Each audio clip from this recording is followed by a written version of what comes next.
Question भी लगाएंगे, इसलिए पहले आप पूरा टॉपिक को अच्छी तरह से समझो और लास्ट में इसके प्रीवियस ईयर से क्वेश्चन करो। तो चलिए बिना देरी किए हुए वीडियो को शुरू करते हैं। तो चलिए शुरुआत करते हैं। तो धार्मिक आंदोलन क्या है, पहले मैं आपको समझाता हूँ। तो 6ठी शताब्दी ईसा पूर्व भारत में धार्मिक आंदोलन का प्रभाव देखने को मिला। लोगों के विचारों में धार्मिक परिवर्तन देखने को मिल रहा था। मतलब एक लोग जो हैं वो नए धर्म की तरफ जाना चाह रहे थे। तो इस समय भारत में दो महापुरुषों का जन्म हुआ। एक थे महात्मा बुद्ध और दूसरे महावीर स्वामी। इन दोनों ने भारत में चल रहे अंधविश्वास का विरोध किया और बौद्ध धर्म और जैन धर्म का प्रचार किया। तो महात्मा बुद्ध ने बौद्ध धर्म का प्रचार किया और महावीर स्वामी ने जैन धर्म का प्रचार किया। तो आज की इस वीडियो में हम बौद्ध धर्म यानी महात्मा बुद्ध से रिलेटेड क्वेश्चंस को कवर करेंगे और इसकी नेक्स्ट वीडियो में हम जैन धर्म को कवर करेंगे। तो इससे हमारा धार्मिक आंदोलन खत्म हो जाएगा। तो आज हम शुरुआत करते हैं बौद्ध धर्म से। तो चलिए अब बौद्ध धर्म के बारे में हम समझते हैं। मैं आपको एक कहानी की तरह पूरा समझाऊंगा और जितने भी मैंने इसमें तथ्य इंक्लूड किए हैं ये सभी एग्जाम में पूछे गए हैं, इसलिए आप इन्हें ध्यान से सुनिएगा। तो शुरुआत करते हैं बौद्ध धर्म से। बौद्ध धर्म के संस्थापक गौतम बुद्ध थे और इन्हें एशिया का ज्योतिपुंज यानी लाइट ऑफ एशिया कहा जाता है। बहुत ही इंपॉर्टेंट है, लाइट ऑफ एशिया किसे कहा जाता है? तो गौतम बुद्ध को लाइट ऑफ एशिया कहा जाता है। और गौतम बुद्ध का जन्म 563 ईसा पूर्व कहाँ पर हुआ था? कपिल वस्तु के लुम्बिनी नामक स्थान पर हुआ था। तो याद रखिएगा 563 ईसा पूर्व में कपिल वस्तु के लुम्बिनी नामक स्थान पर हुआ था गौतम बुद्ध का जन्म। और इनके पिता का नाम शुद्धोधन था, माता का नाम माया देवी था। ये भी इम्पोर्टेंट है। उसके बाद हम देखते हैं कि इनकी माता की मृत्यु इनके जन्म के 7वें दिन ही हो गई थी। तो जब गौतम बुद्ध जी का जन्म हुआ था तो उनके जन्म के 7वें दिन ही इनकी माता की मृत्यु हो गई थी। तो इनका लालन पालन इनकी सौतेली माँ प्रजापति गौतमी ने किया था। बहुत ही महत्वपूर्ण है। तो इनका लालन पालन किसने किया था? सौतेली माँ प्रजापति गौतमी। तो गौतमी के नाम से ही इनका नाम गौतम पड़ा था। याद रखिएगा, ये भी महत्वपूर्ण है।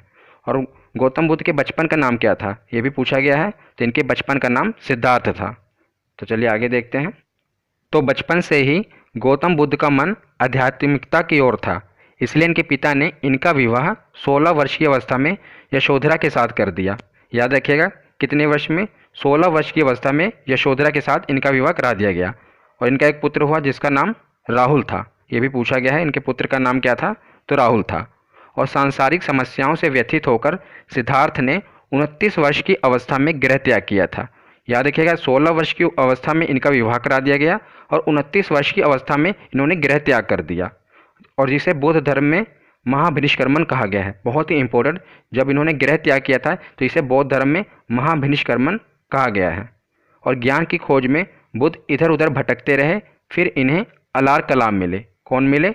अलार कलाम मिले, जो इनके पहले गुरु बने। ये पूछा गया है, तो याद रखिएगा अलार कलाम इनके पहले गुरु बने। बस आप इसे इसी तरह कहानी की तरह सुनते रहिए, आपको खुद ब खुद ये याद हो जाएगा। तो अब हम आगे देखते हैं। तो कठिन तपस्या के बाद 35 वर्ष की आयु में वैशाख की पूर्णिमा की रात निरंजना नदी के किनारे पीपल वृक्ष के नीचे सिद्धार्थ को ज्ञान प्राप्त हुआ। ये जितनी भी लाइनें हैं वो सभी की सभी इंपॉर्टेंट हैं।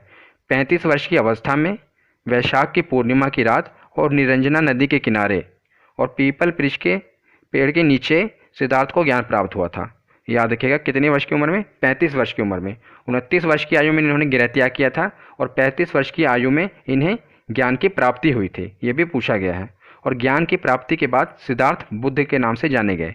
तो पहले इनका बचपन का नाम क्या था? सिद्धार्थ। और जब इन्हें ज्ञान की प्राप्ति हुई तो इन्हें बुद्ध के नाम से जाना गया, क्योंकि जो बुद्ध है, बुद्ध के नाम का अर्थ ही है ज्ञान की प्राप्ति। और इन्हें जो ज्ञान की प्राप्ति हुई ये कहाँ पर हुई? तो बोध गया में हुई, इसीलिए वो स्थान बोध गया कहलाया। और बुद्ध ने अपने प्रथम उपदेश सारनाथ में दिया।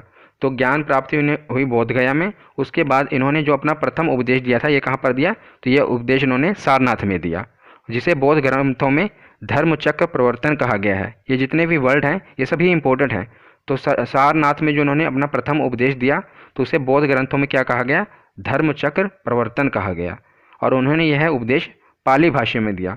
बहुत इंपॉर्टेंट, कौन सी भाषा में? पाली भाषा में। आगे एक इंपॉर्टेंट नोट है कि बौद्ध ने अपने सर्वाधिक उपदेश कौशल देश की राजधानी श्रावस्ती में दिए। ये भी पूछा गया है कि उन्होंने अपने सर्वाधिक उपदेश कहाँ पर दिए? तो कौशल देश की राजधानी श्रावस्ती में बुद्ध ने अपने सर्वाधिक उपदेश दिए थे। याद रखिएगा। आगे देखते हैं। तो महात्मा बुद्ध के प्रमुख अनुयायी थे। कौन कौन थे?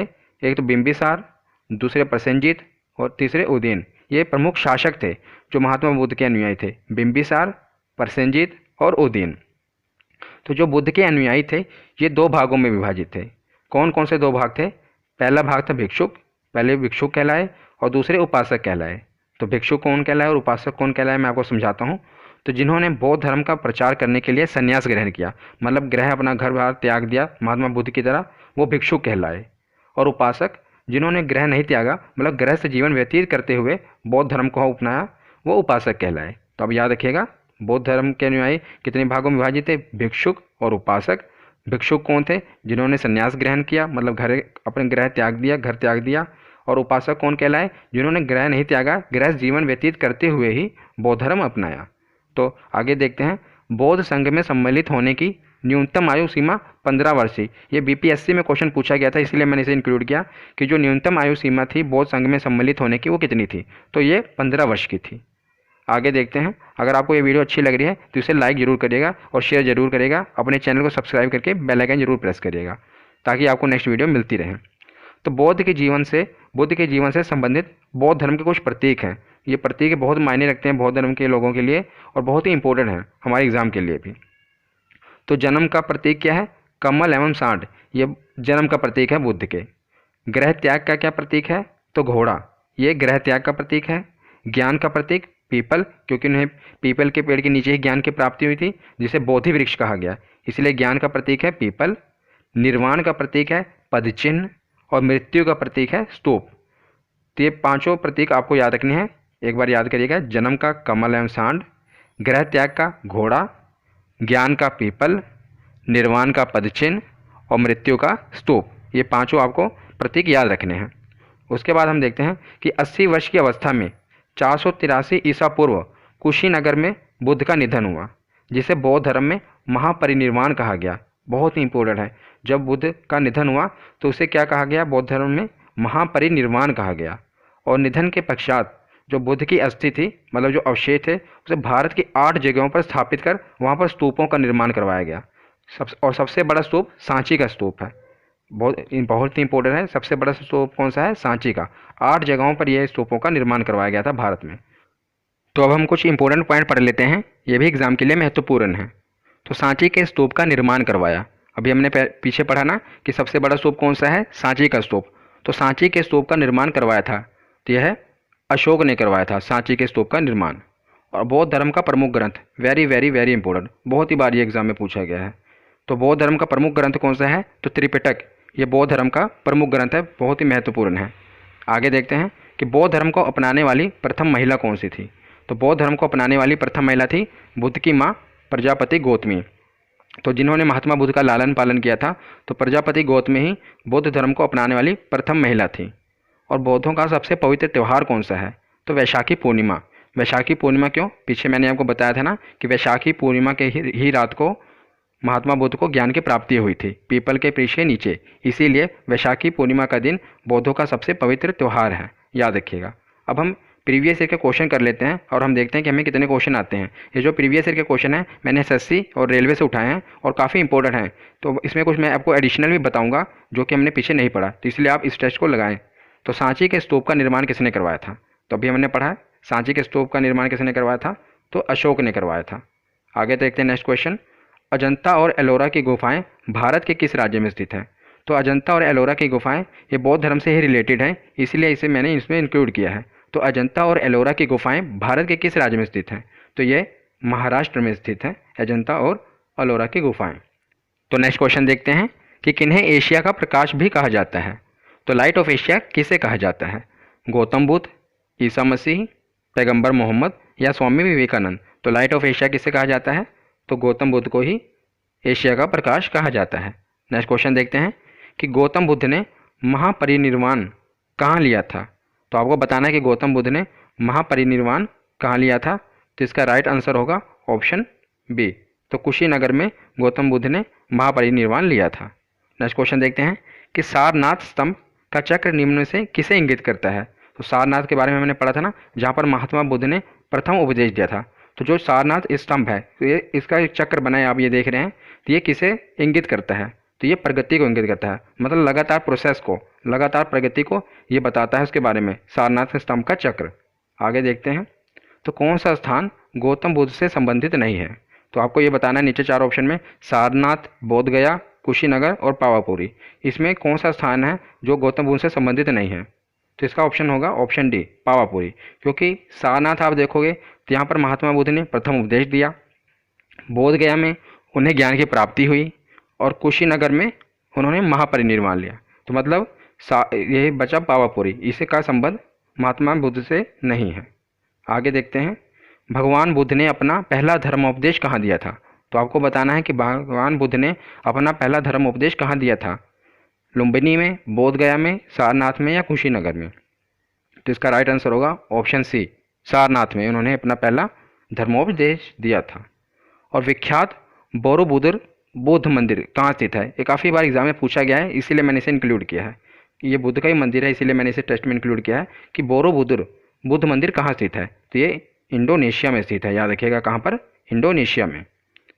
तो नेक्स्ट क्वेश्चन देखते हैं कि महात्मा बुद्ध का जन्म डैश में हुआ था। तो आपको बताना है कि महात्मा बुद्ध का जन्म कहाँ पर हुआ था। तो महात्मा बुद्ध का जन्म हुआ था लुम्बिनी में, ऑप्शन बी इसका राइट आंसर होगा। नेक्स्ट क्वेश्चन देखते हैं कि गौतम बुद्ध का वास्तविक नाम क्या था। तो महात्मा बुद्ध इनका नाम कब पड़ा, जब उन्हें ज्ञान की प्राप्ति हुई उसके बाद इनका नाम बुद्ध पड़ा। तो बुद्ध से पहले इनका नाम क्या था। तो इनका पहले नाम था सिद्धार्थ। आपको बताया था ना मैंने कि इनका बचपन का नाम क्या था, सिद्धार्थ। उसके बाद जब इन्हें ज्ञान की प्राप्ति हुई तो इनका नाम बुद्ध पड़ा।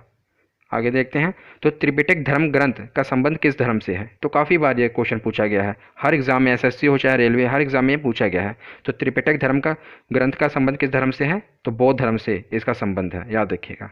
बौद्ध धर्म का संरक्षक कुषाण शासक कौन था। तो आपको बताना है कि वो कौन सा कुषाण शासक था जो बौद्ध धर्म का संरक्षक था। तो ये कनिष्क था, काफ़ी इंपॉर्टेंट है, यही कुषाण शासक था जो बौद्ध धर्म का संरक्षक था, कनिष्क। नेक्स्ट क्वेश्चन देखते हैं कि बुद्ध की मृत्यु जहाँ पर हुई थी वह स्थान अब कहाँ पर है। तो बुद्ध की मृत्यु जहाँ पर हुई थी, आपको बताना है बुद्ध की मृत्यु हुई कहाँ पर थी, वैसे कुशीनगर में। तो अब वह स्थान कहाँ पर है, तो यह स्थान अब उत्तर प्रदेश में है, याद रखिएगा कहाँ पर, उत्तर प्रदेश में। आगे देखते हैं, तो धर्म चक्र प्रवर्तन किया गया था बौद्ध द्वारा, मैंने आपको बताया था ना कि धर्म चक्र प्रवर्तन किया गया था। तो ये कहाँ पर किया गया था, आपको बताना है। तो यह सारनाथ में किया गया था, कहाँ पर, वहीं पर उन्होंने अपना पहला उपदेश दिया था, इसीलिए इसे धर्म चक्र परिवर्तन कहा गया। तो ये कहाँ पर किया गया था, सारनाथ में। नेक्स्ट क्वेश्चन देखते हैं कि बुद्ध की मृत्यु कब हुई थी। तो किस वर्ष में बुद्ध की मृत्यु हुई थी, आपको ये बताना है। तो बुद्ध की मृत्यु हुई थी 483 ईसा पूर्व में। कब हुई थी, 483 ईसा पूर्व में। कहाँ पर, कुशीनगर, जो कि अब कहाँ पर है, उत्तर प्रदेश में है। तो आज का आखिरी क्वेश्चन देखते हैं कि बुद्ध, धम्म और संघ मिलकर कहलाते हैं। तो ये क्या कहलाते हैं, त्रिरत्न। ये त्रिपिटक जो धर्म ग्रंथ है उसी का पार्ट है, त्रिरत्न। तो बुद्ध, धम्म और संघ मिलकर क्या कहलाते हैं, त्रिरत्न। तो आज की ये वीडियो यहीं पर ख़त्म होती है। आशा करता हूँ आपको समझ आई होगी, इसलिए आगे की नेक्स्ट वीडियो पाने के लिए अपने इस चैनल को सब्सक्राइब करें और बेल आइकन को जरूर प्रेस करें। और इससे पहले मैंने जितनी भी करंट अफेयर की वीडियोज़ और हिस्ट्री की वीडियो डाली हैं, आप अपने इस चैनल स्टडी वाइज ऑफिशियल पर जाकर जरूर देखें। धन्यवाद।